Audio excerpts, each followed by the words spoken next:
Greetings, Serenity Seekers. Let's kick off the Anxiety Appreciation Club meeting, where membership is automatic. Don't worry, I'm here to make it a little less intimidating. I'm Monica, and you're listening to Anxiety Anecdotes. Before we get started, make sure that you hit the subscribe button so that you never miss an episode and an opportunity to gather some insight and strategies to help you along your journey of empowerment and overcoming obstacles. You're going to want to keep listening to get the number one thing that you can do to decrease your levels of anxiety. But first, let's start off by understanding that anxiety is not a bad thing. In fact, it's a necessary part of life. What? Our bodies are wired for safety and connection. If we don't feel safe, how are we going to get connected? So really, our bodies are wired to keep us alive first and foremost. And that's exactly what anxiety's intent is. It's just to keep us alive. And when you look at it that way, it might not feel so scary. At least it helps you to change your relationship with anxiety. Anxiety did not emerge suddenly in the last 50 years or so. It's been around since the beginning of time, designed primarily to keep the human species alive. So we have different parts of our brain called the triune brain, and I'm going to get into that in a different episode. But to start, the first part of the brain to develop was the brainstem, and this was purely safety and survival instinct. And it was there because back in the day, we literally had to be afraid of lions and tigers and wild animals that might eat us and make us dead. So say it's back in the caveman days and you're sitting around with your cavemen and women friends enjoying a late night bonfire. Suddenly, a lion approaches. Would you invite that lion over and try to cuddle with it and invite it to join the fire? No, because that would kill you. So what happens is the survival response of our brain kicks in and says, oh, threat, I need to get away. And it's going to put us into that fight, flight, freeze response. Whatever our body and nervous system decides to do, we actually don't get to choose whether we do fight, flight, or freeze. Our body does that for us. And it works, it keeps us safe. Now, if we were just to think a little bit about what would be the best way to run or what should I do about this lion, then by that time we would probably be dead.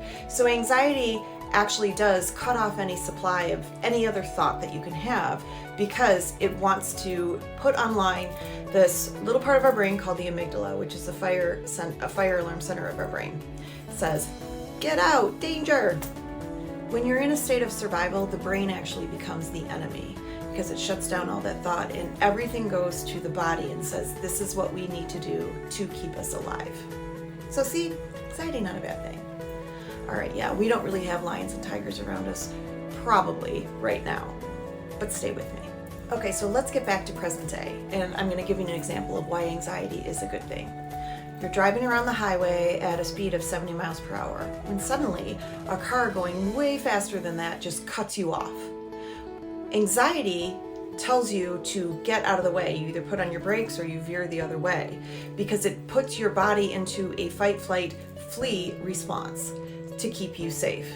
Without anxiety, then you would just keep going at the same rate and the same trajectory, and the car might hit you and you might become seriously injured. So anxiety is a good thing.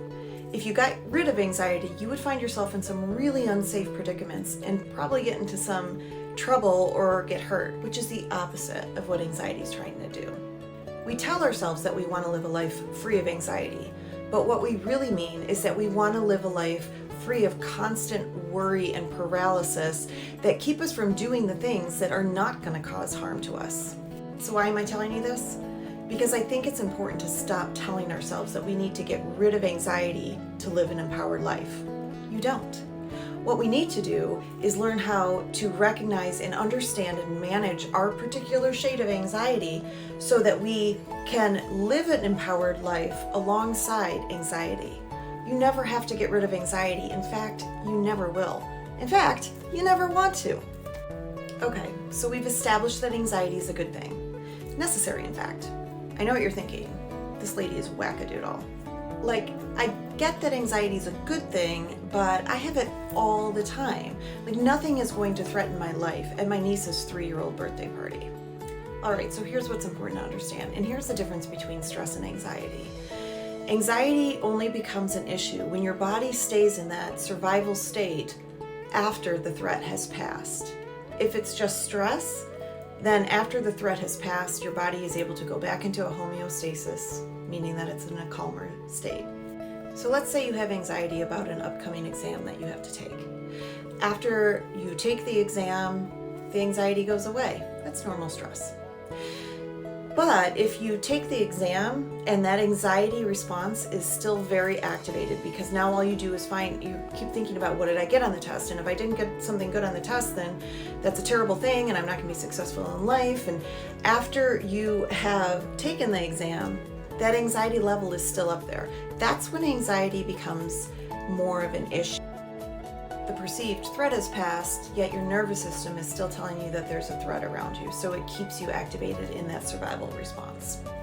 So for somebody whose body goes back to a place of homeostasis after the perceived threat has passed, then what happens is next time another perceived threat happens, the body will meet it as if it was the first time.